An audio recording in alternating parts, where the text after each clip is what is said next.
Hello my dear friends, you're on the Military Summary channel, and today we will discuss the situation in Ukraine on the 15th of August. Today we have some interesting updates, so let's start. And first we're going to discuss the numbers that we received from the report of Ministry of Defense of Russian Federation. They gave us a lot of new updates, a lot of new numbers. And first let's start with Kherson district, with this area. The Russians reported that during the previous hours they attacked this 63rd Mechanized Brigade, and as a result of that attack, this brigade lost up to 160 soldiers. This brigade is one of the most important and main brigades who started or who is involved into the offensive operation in Kherson area. As you know, the Ukrainians are trying to crack the bridgehead between Lazovo, Velikartakova, Belokrinitsa, David Brod, and Bilogorka, Andreevka in this area. And the Russians attacked this area with the rockets, and this brigade had losses, as you can see. Now the important updates are coming from Kherson district, from Kherson region. The Russians attacked Foreign Legion. If you take a look at this map, we're gonna find the icon of Foreign Legion. This Kharkiv is the place where there are a lot of big number of foreigners, volunteers in this area. And as a result of such attack during the previous hours, the Russians managed to kill up to 150 soldiers from Foreign Legion. Mainly there was Poland volunteers from Poland. As we know, the Russians developed their offensive operation on the north of Kharkiv. We discussed this in the previous video, and according to the Russian sources, they managed to establish control over the town by the name of Udy, this one. If we take a look at the Russian sources map, we're gonna see that they have updated the front line, showing us that town Udy and Sosnovka is in the gray zone, but according to the report of Ministry of Defense, the Russians established the entire and final total control over this town. And the Russians attacked the Foreign Legion, and they reported that they attacked the main base, the base of this Foreign Legion in the town by the name of Zolochev, this one. As you can see, this town is located on the south from Udy, this one. And as far as I understand, as soon as the Russians managed to establish control over Udy, the Ukrainians sent some reinforcement, and they sent their Foreign Legion as the most motivated, the most professional forces, just with one purpose: to stop the Russian offensive operation on the north. And as far as I understand, Zolochev was the main base, the main center of forces who is responsible for defending the north.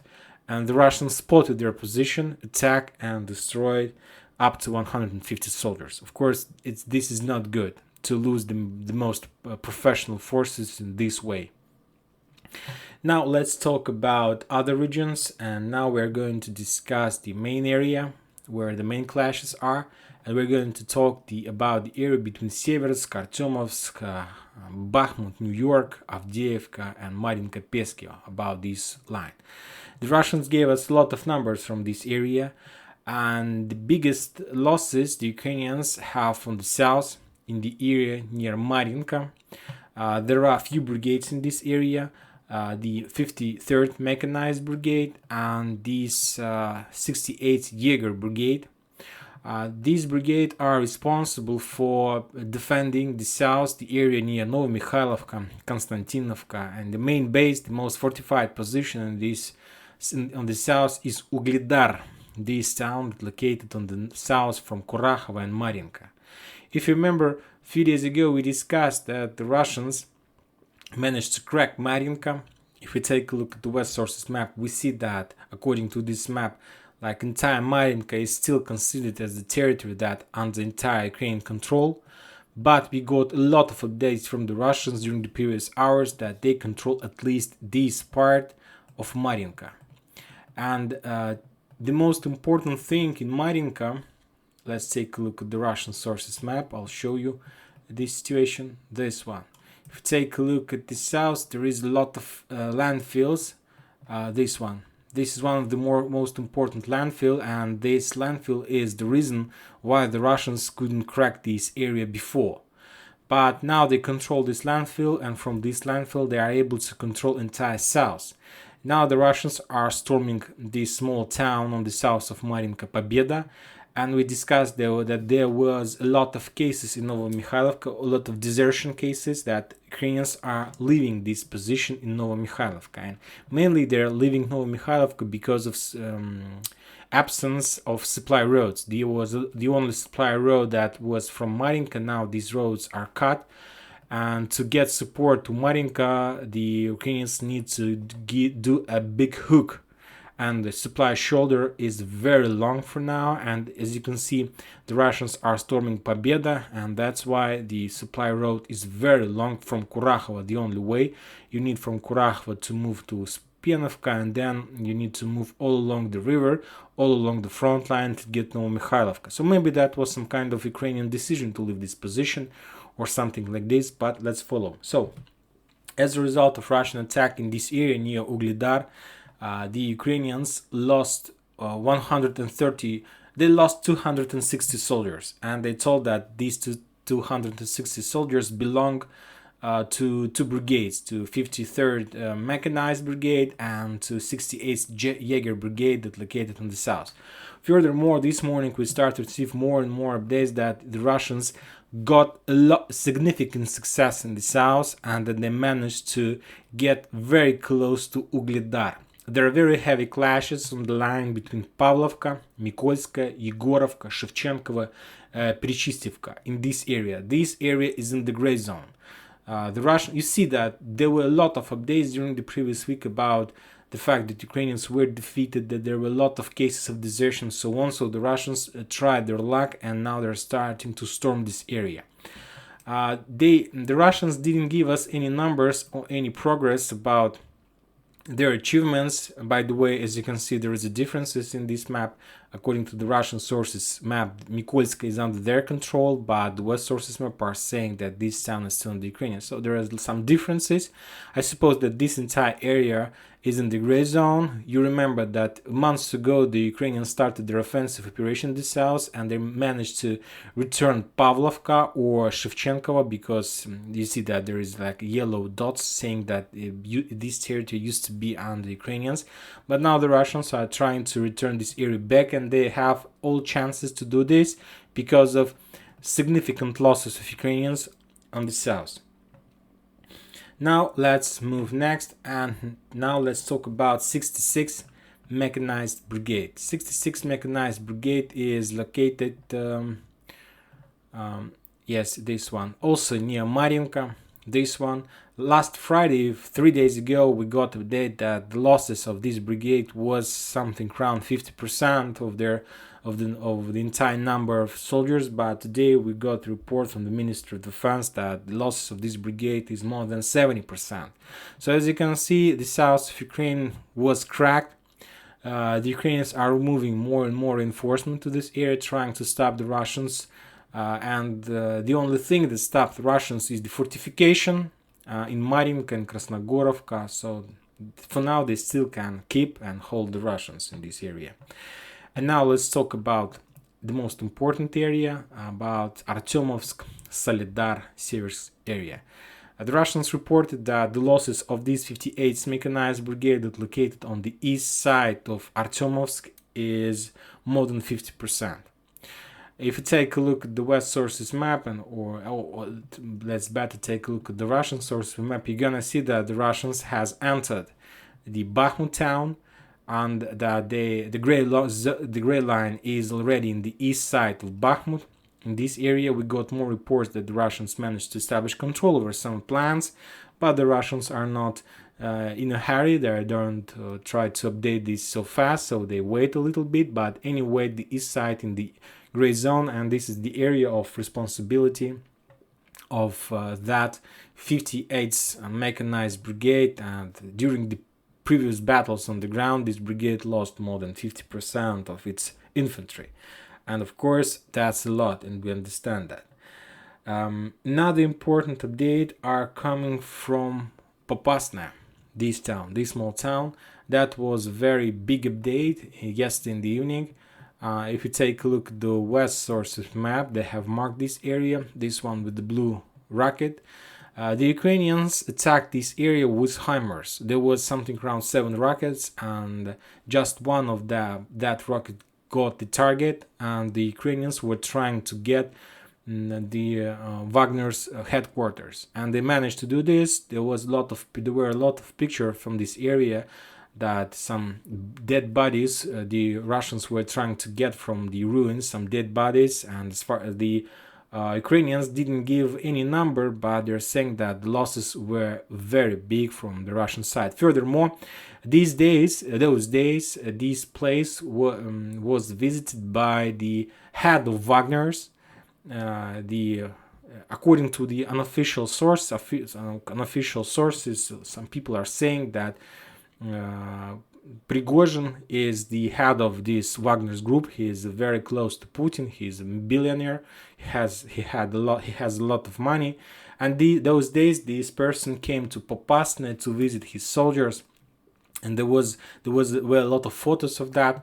And the Ukrainians got this information. There was some press, the reporter in this area, and he took a picture. And I don't know why and how did he do this, but he took a picture and somehow he made a picture of the building, and there was a table in the building showing the title of the street and the number of the house. And after that, person published this picture with the head of this Wagner, with the president of this private campaign. And the Ukrainians, to be more precise, according to the Russian sources, the United Kingdom intelligence spotted this information, and they transferred this information to Ukrainians, and the Ukrainians attacked this area with HIMARS immediately. And as a result, a lot of soldiers were killed. We don't know the real number. And also there was some kind of information that maybe the Ukrainians managed to kill this president of private military company. But this evening we got pictures that everything is okay with this person, that he wasn't wounded and everything is fine. But anyway, after that attack, today we got a lot of reports from Bakhmut, from Russian sources, from Ukrainian sources, that the Russians started their revenge operation, and they're shelling and trying to ruin the Ukrainian position in this town heavily. And I suppose, and there are a lot of messages from local Telegram channels, military channels, Ukrainians, that they're expecting a lot of angry and revenge attack this night. All these days there was very powerful artillery preparation. So let's see and let's wait what the Russians are able to do as a revenge for the previous rocket attack. And today I thought a lot about all this special operation. You know that since the beginning of this military special operation, there were a lot of special operation from the Ukrainian side. If you remember the Moscow ship, this operation, the Crimea operation, not the Crimea operation, but the explosions in Novofyodorovka. If you remember the first attacks against the Antonov Bridge and Kakhovka Bridge, Kakhovka Bridge, also this operation that the Ukrainians did the previous 24 hours. And to tell the truth, there was one important update about all this operation. During the next hours, after some operation was held by the Ukrainians, we got a lot of updates, and mainly those updates were saying that all those operations were prepared by United Kingdom intelligence. And to tell the truth, since the beginning of this special operation, I haven't heard any updates or any information that any special operation was prepared by the US intelligence. Yes, we know that US intelligence provides some photos from satellites, some information maybe, and so on, but mainly United Kingdom intelligence prepares the Ukrainian forces and is responsible for any attack and any special operation, any kill in this area. Furthermore, I start thinking that I used to think that this is the war again between Russia and NATO, but now I think that this is a war between Russia and United Kingdom, who tries to complete this war using the Ukrainian army. So something like this. I don't see that the United States of America is involved heavily in this operation. Yes, there is some laws was adopted with Lend-Lease and with armor, with vehicles, but I don't see the real involvement of special forces from the United States of America in this operation, like United Kingdom at least. Yes, they are involved, but not so much as we see from the United Kingdom side. So this is very interesting, and I suppose that soon we are going to have more and more updates from the United Kingdom intelligence, as I see they're involved very deep in this situation. So let's follow. And about the Ukrainian progress, about some achievements from their side, today we got updates from Pesky, from this area, that they managed to shut down few helicopters, few K-52, who was helping the Russians to storm Nivoyska, to push the Ukrainians in Pervomaiska, and so on. And few of those helicopters were shut down by the Ukrainian forces. So this is about the Ukrainian progress in this situation. The Ukrainians continue shelling Energodar, the nuclear power plant. Today we got report from the Russian sources that there were more than 24 attacks from Nikopol using the 155 millimeter shells, and the Russians are saying that the Ukrainians were using the M777 howitzers and so on. And that's it for today. Military Summary Channel reminds you that we condemn any violence in Ukraine. Thank you for watching. Subscribe to my channel, put your likes, join my Patreon, and have a good week. Thank you. Bye bye.